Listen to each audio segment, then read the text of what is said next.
Greetings, ladies and gentlemen.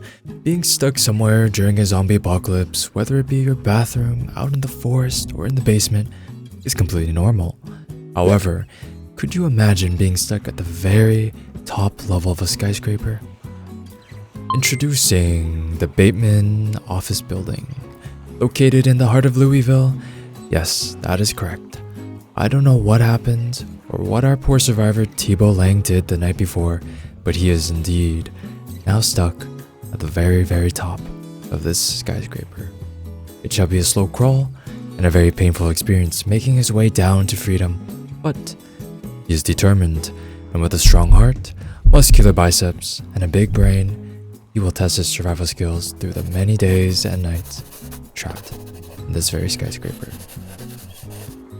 And before we jump in, this challenge is simple. Apparently, it is very simple. However, this challenge is also incredibly difficult.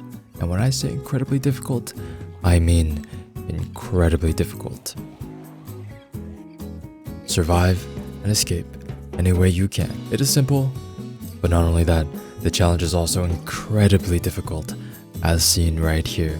So incredibly difficult that we even had to get a tip. Learn to kite zombies over railings, but remember, they often don't die from the fall. They are just now lower in the building.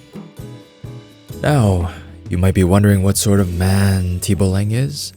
Well, he's a man of all men, the manliest of all manliest men, and he is the only man that will ever be able to not only survive and escape, but thrive in a skyscraper infested with zombies. This is Thibault Lang, our one and only hero who can make the impossible possible. He's not only brave, but he's a runner. In other words, he's a brave runner.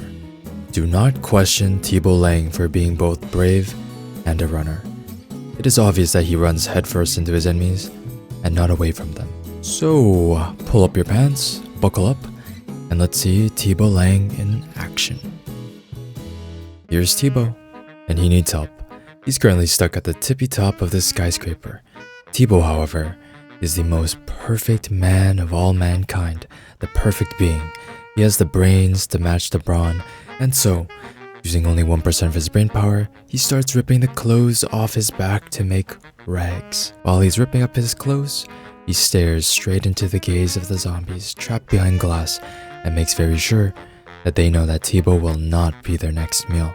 Thibault then becomes a little chilly, having absolutely nothing to cover his exposed nipples in the darkness of night, but he does not care. He is after all the symbol of mankind, and nothing, especially not a little cold, would ever bother him. And so, the hordes of zombies flooded through, instantly chasing down our legend Thibault. But no, there was absolutely no chance the zombies would ever lay a finger on Thibault's sacred flesh. Thibault easily walks away, doing donuts around the zombies because he is just that amazing. And using the intelligence of the reanimated dead, Thibault outsmarted them into walking themselves off the ledge. And of course, it did, however, take a couple hours, couple do-overs to get them all to fall down. But remember, gentlemen, if you recall, the zombies do not actually die. Them jumping off the ledge does not mean they are gone for good. They are simply out of sight and out of mind, for now. Until they eventually come back up towards the top level where Thibault is currently residing in. These brainless fools stood no chance against the power of mankind, or rather, the power of Thibault. Yes, this entire situation did in fact stress Thibault out, but it had to be done. Only a few more rounds of making donuts around these zombies leading them to the cliff. Thibault was absolutely terrified, but it was a fake feeling of fear, because Thibault fears nothing in this world. After more hours and more donuts, and even more donuts, donuts on top of donuts, there seemed to be an infinite amount of zombies, seeing as there was no end to the marching dead. So, with great perseverance and never giving up, never surrendering, Thibault was in it for the long haul. Bamboozling and fooling hundreds of zombies, Thibault proved to be the man in control. At this point, Thibault had fooled so many zombies off the cliff, it perhaps may have gotten to the point where Thibault himself would start to feel bad for them. But so on and so forth. Thibaut kept on going. He kept going and going and going, preserving his muscles, not really getting physical in any way, shape, or form, and instead using the law of gravity to his advantage. And so, after what had seemed like decades, Thibaut could finally step foot into the Bateman office building. With only a few zombies roaming about, he decided to finally use brute force, along with his physical prowess, of course, to reliably put these undead out of action. With his heavy stomps and strong poise, he took care of them one by one. Thibaut had been aching to get physical, and now was his chance. So he let out all his rage and stomped away happily. But wait, just when things looked bright for Thibaut, it seemed like zombies started appearing out of thin air like magic, and because of this, it felt like Thibaut was back to square one, right where he started. So, back to making donuts is exactly what Thibaut thought. It seemed like donuts were the only counter to this mess of an apocalypse, so why not use this to our advantage that we have being up here so high on the skyscraper. A few moments later. Why, hello again. After what seemed like 28 years later, Thibaut has now worked his way up to the upper floors inside this zombie-infested building. The hard part was now over. Thibaut could finally lay his bottom down and rest. He deserved it. He deserves all the rest in the world.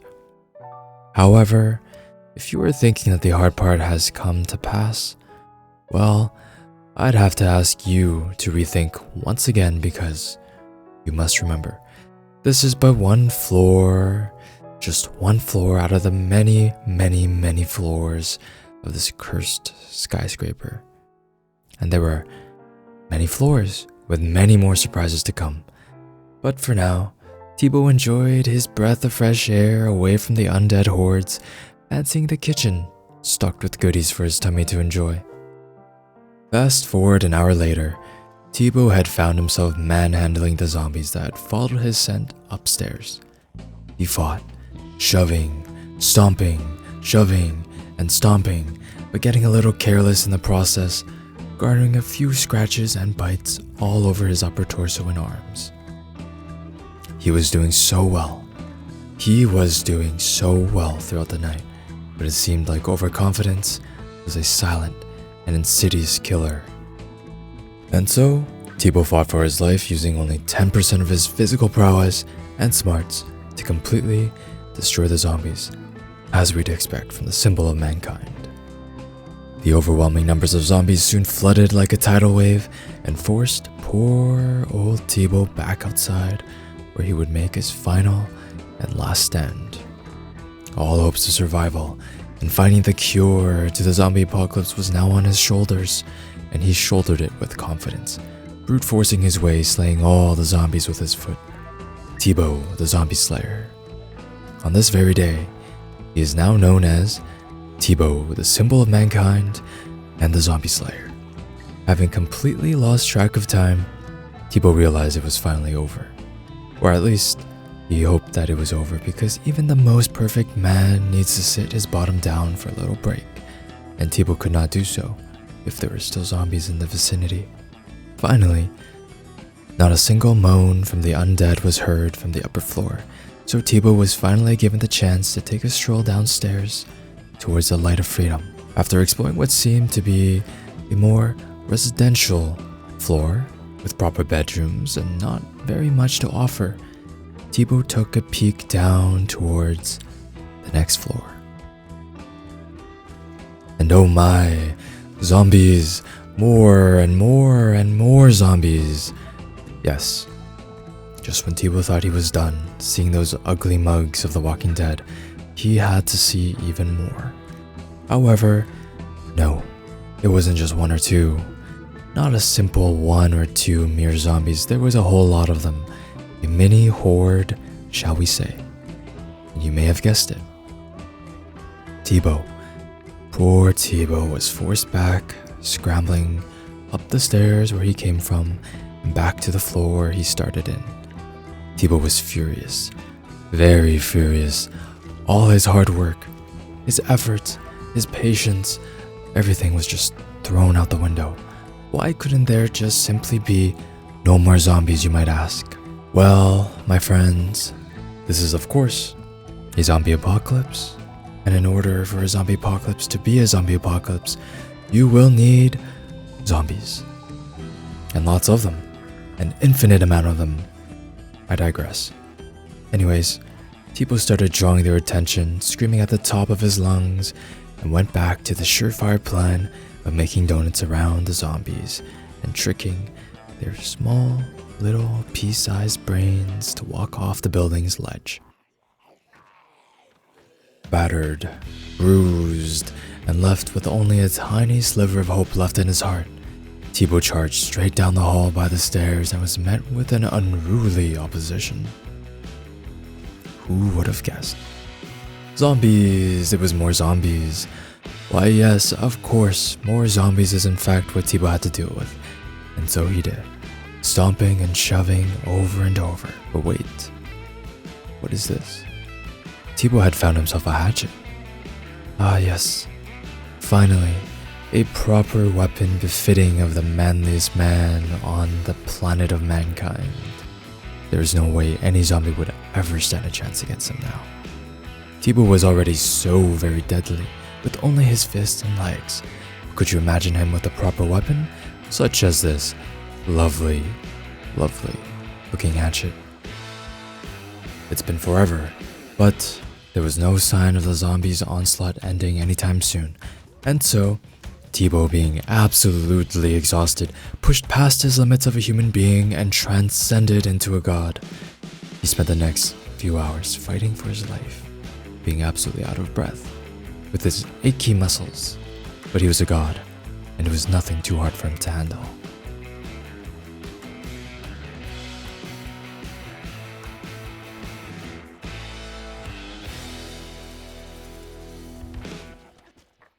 But you see, even gods themselves need a rest from time to time. So here's Tipo taking a break after all that action.